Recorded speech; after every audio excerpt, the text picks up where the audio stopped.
Cush, Yeah. do you have a favourite Shakespearean film adaptation? Oof. I think it's going to be Baz Luhrmann's Romeo and Juliet. Oh, that's a very good one. Yeah. So that Yeah. was very young, very influential. Did they make a film of your Hamlet?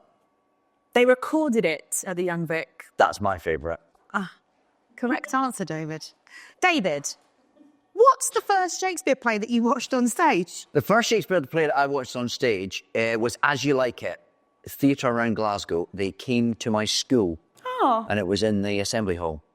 Very important when theatre comes into schools. Mine was, I think it was Much Ado About Nothing. Yeah. Yes, and that was a school trip. There you go. That was a school trip. Where to? The National. Very good. I think it was, yeah. Do you remember who was in it? I don't remember who was in it. I was only 8 or 9. Right. I don't think I even really recognised it was Shakespeare, but I did think, they're all talking a bit weird. Right.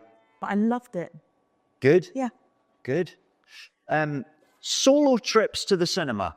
Yes or no? Yes. Yeah. I have a 6-year-old. I want some time in the dark by myself. But will you just fall asleep? No, I love it. I get completely immersed. Okay. I do always wonder if people think, is it weird that I'm at the cinema by myself? Yeah. What about you? I used to go a lot when I was young, free and single. I used to go to the cinema a lot on my own. What? Do it.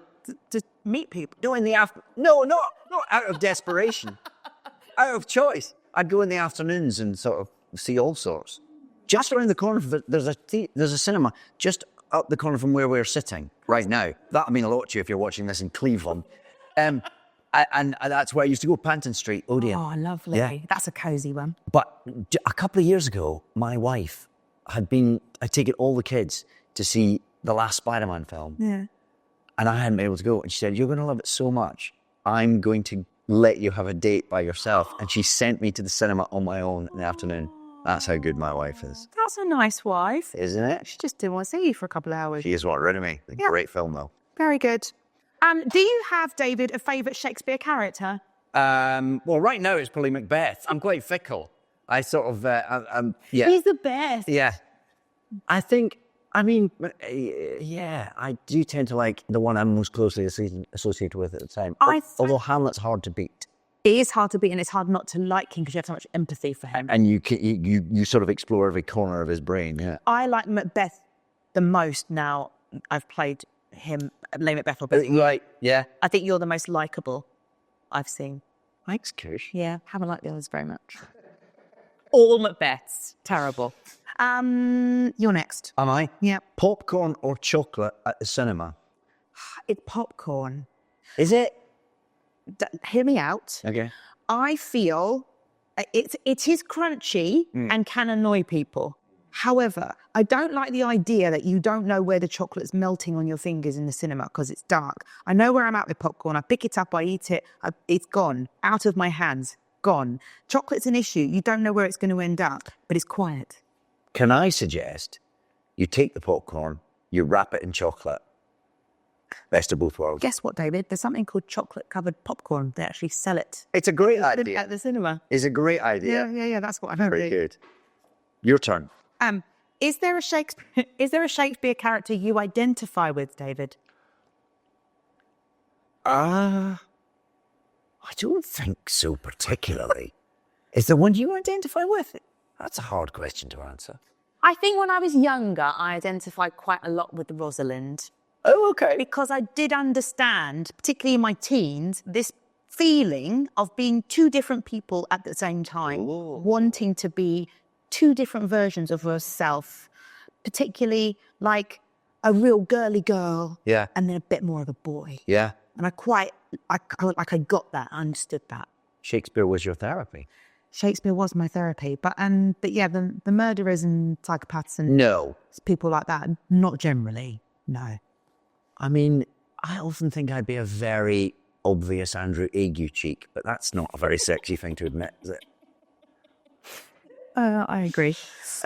People who clap at the end of a film, ... Have you ever done it? It's slightly accusatory tone to this question, if I'm absolutely honest. I feel judged. I feel very judged. I remember going to being taken to see the original Lion King with all my brothers and sisters and my mum and dad, and we all clapped at the end. Did you? I think that was our first group trip to the cinema, and I had never seen anything so big and wonderful, and I think everyone clapped because they were just thrilled with it. Yeah. I do feel that people should clap when they come to see us in this. Yeah, because it's sort of a hybrid of cinema Yes. and theatre. Yes, and even though we won't be there, we will be feeling it. Feel free to clap. Yes. We're down with that. Across the sea. How about when a plane lands? And sometimes people clap then, don't they? Which I always think is a little bit throwing shade on the pilot. A little bit of thank goodness. It's a bit like, did the basics. Yeah. Took off and landed. Not quite the same. Yeah, it'd be a bit like being clapped for going to the toilet or something, wouldn't it? I would like that. I would appreciate that. I would encourage anyone who encounters me in such a mode. Won't happen. That's not going to happen. How? David. Yes. Oh. Have you done that one? Done that one. Are we done? Done that one. Have we done them all? I've gone through them all. Oh, David, any tips for someone studying Shakespeare for the first time?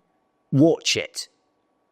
Rather, I mean, obviously there's a lot to be got from reading the text, but I think you should see a good production of it, and you have to see a good production of it. Yeah. A bad production of Shakespeare can put you off. Yes.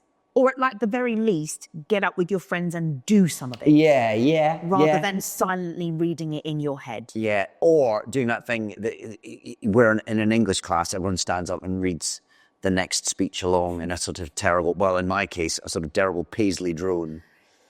Yes. Without a great deal of understanding. I think you've got to sort of get inside it to make it fly. Yeah, start battling each other, Yeah. throwing things across the classroom. I think that's the way to do it. Yes, but see a good production. Luckily, there's one coming to cinemas from February the 5th. Gosh, yes. See that.